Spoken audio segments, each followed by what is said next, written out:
Ẹ kú dédé àsìkò yìí, orúkọ mi ni Hakeem Ọlámilékandé. Mo jẹ́ onímọ̀ ẹ̀kọ́ tourism. Ó dẹ̀ wù mí náà láti máa ṣàlàyé kí ni jẹ́ tourism fún wa ní Yorùbá. Ní Gẹ̀ẹ́sì, tourism is movement from one place to another for fun, education, adventure, business, medical, and more. It involves people traveling to see, feel, experience, and belong.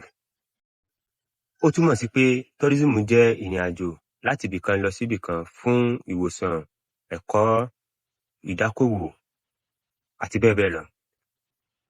Ó jẹ́ ìdí tá a fi ń rìnrìn àjò. Yorùbá ní ẹ̀ṣẹ́ òrìṣà dédé ṣẹ́. Tó bá ti gbéra láti ibi tó ń gbé lọ síbòmíì, nǹkan tó lọ ṣe ń bẹ̀ àbí nǹkan tó mú ẹ tó fi lọ oní ń jẹ́ tourism. A ní ẹ̀yà tourism oríṣiríṣi, which is different type of tourism. A ní cultural tourism, ó ní ìrìn àjò àṣà àti ìṣe. A ní nature and ecotourism, ó ní ìrìn àjò ìṣẹ̀dá àti àyíká wa. A ní historical and heritage tourism, ó ní ìrìn àjò àṣà àti ìtàn ìbílẹ̀. A ní business and conference tourism, ó ní ìrìn àjò ìdákòwò.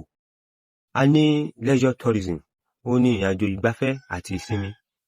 Ogun o, kódà a ní culinary tourism, ó ní ìrìn àjò mímọ̀ nípa oúnjẹ.